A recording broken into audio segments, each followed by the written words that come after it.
এই সামনের মাঠটা হচ্ছে ঐতিহাসিক শোলাকিয়া মাঠ। একটা ঐতিহাসিক জায়গার সাক্ষী হলাম। এখানে বিশ্বের অন্যতম বড় একটা ঈদের জামাত হয়।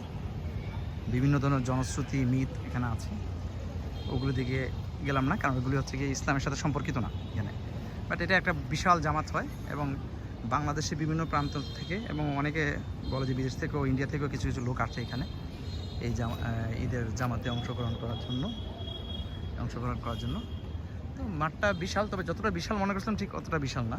এটার ইতিহাস হচ্ছে সৈয়দ আহমেদ নামে একজন মাওলানা এখানে একজন মহিলা মাদ্রাসা প্রতিষ্ঠাতা ছিলেন। 1828 সালে এই ঈদগাহ মাঠটা ঈদগার কাজ শুরু করেন। উনি নিজের তালুক ছিল, প্রায় 7 একর জমি দিয়ে এখানে শুরু করেছিলেন।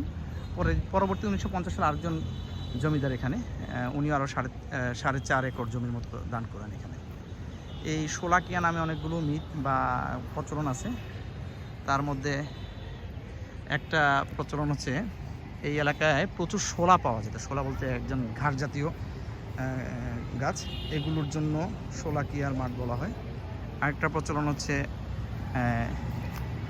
এখানে 1.25 লাখ লোকের জমাত হতো প্রথম দিকে, সেই 1.25 লাখ থেকে শোলাকিয়া বলা হচ্ছে। আরেকটা মিথ হচ্ছে গিয়ে এখানে জমিদারি পরগনা ছিল এবং এখান থেকে খাজনা আদায় করা হতো। তো এই মাঠে তখন খাজনা আদায় করতো, এখানে 1.25 লাখ টাকার মতো তখন এটা কালেকশন হতো। তখন থেকে এটার শোলাকিয়া নাম হয়। এবং কোনটা সঠিক এটা আল্লাহ ভালো জানে। বাট এখানে এখনও বেশ বড় জামাত হয়। ইদানিং বলা হচ্ছে নাকি 5 লাখের মতো লোক হয়। এই পুরা এলাকাটা তখন ঈদের সময় লোকারণ্য হয়ে যায়। বিশাল একটা মাঠ, শোলাকিয়া, ঐতিহাসিক শোলাকিয়া ঈদগাহ মাঠ। এই সামনে একটা মসজিদ আছে, এটারই অংশ। রাস্তার ওই পাটটা হচ্ছে পুকুর আছে একটা, এখানে অজু করার ব্যবস্থা আছে, এখানে মসজিদের একটা ব্যবস্থা আছে।